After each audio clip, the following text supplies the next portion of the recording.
So what's the hardest challenge you've ever gone through and how'd you get through it? I think I would say my spiritual journey. And I will say that because I lost a lot of friends. And I do want people to know that too, that will happen, as you get stronger and you grow in your own power and you grow in your own beliefs and you are willing to stand up for what you believe in. Sometimes people will drop off. And I think I was surprised by that. I think I thought everybody was just going to be like, oh, yay, good for you. This is awesome. And they would be on board. And I was training for my Feng Shui certification. And I asked several of my friends, can I come practice on you? Only one said yes. And these are friends that I've had for over 30 years. The rest are like, I don't believe in Feng Shui. Oh, no. And even though I would say, I start off most consultations with this, Feng Shui is not witchcraft. It is not a belief system. Feng Shui doesn't care if you believe in it or not. The energy's there. You might as well work with it instead of against it, right? I mean, it just doesn't care. It's there. It is not a religion. It is not anti-religion. It is none of those things. It is just a way to work with the energy and your belongings to more positively enhance your life. But it was not getting through to them. And then they were like, oh, and now you're into meditation. Now you're going off to Sedona and now you're into crystals. And, a big part of my journey was quite lonely. Even my husband, bless his heart. I love him dearly. I went to a past life regression, my very first one. So I was already nervous, and I went to go do it. And sure enough, I kind of already knew what lifetime was going to come up because this is actually a reminder of a previous lifetime where I was hung because I'd spoken up. I've always been light, thank goodness. I've never been dark energy, but I'm very, very, very old. I have lived many lifetimes. I have been pharaohs. I have been in chains. I have been goddesses. I have been sorceresses. I've been all these things, which is really cool. And in this particular lifetime, I was in like a medieval England. I could feel it. I could see it. And I was dragged away by soldiers to be hung because I was speaking out against the king and, whatever they were trying to do to the women and the children at that time.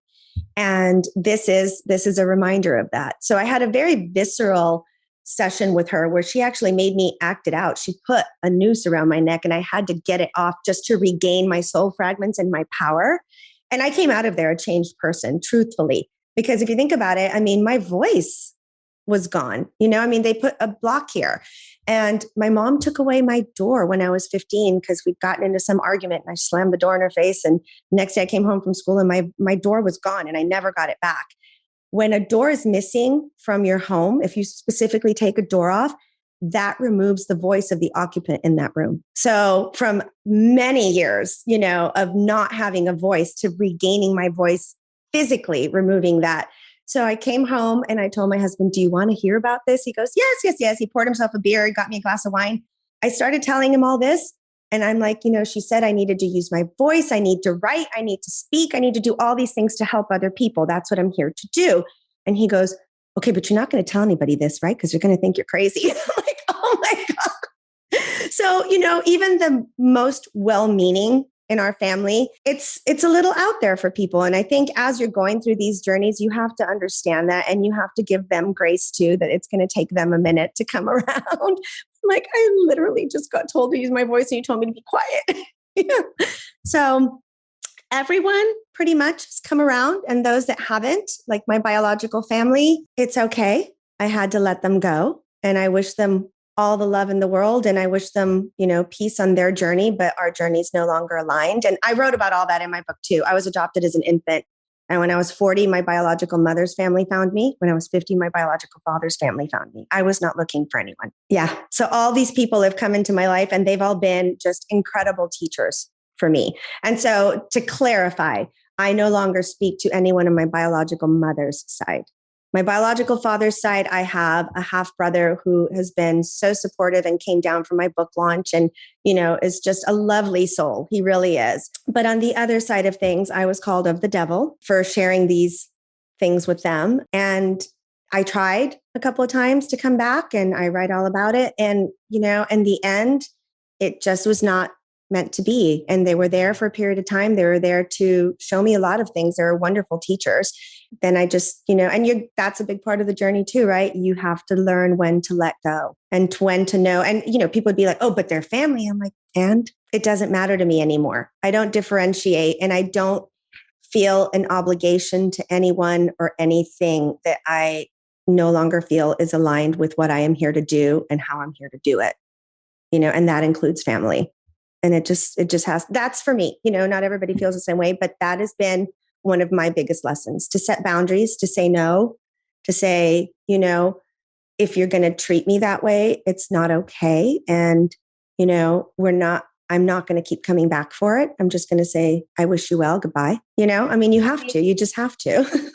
Plus, they came looking for you. So they did, which is why it was so surprising as to how they reacted when all of this went down. Yeah. So, but it's okay. Everyone's path is different. Everyone's journey is different. Absolutely. I feel millions are waking up during this time. This is a time when there is a massive spiritual awakening, but it doesn't mean everybody will. Right. So in the same way. So it's okay. Yeah. Their journey is different. And I'm grateful, I'm grateful she didn't have an abortion. She had me in the 1960s. I could not be here at all.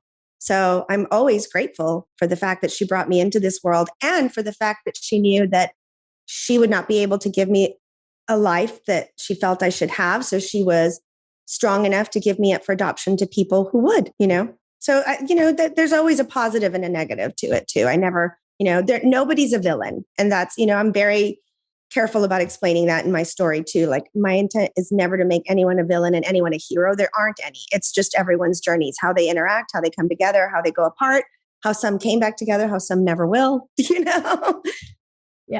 Yeah, absolutely. So well said.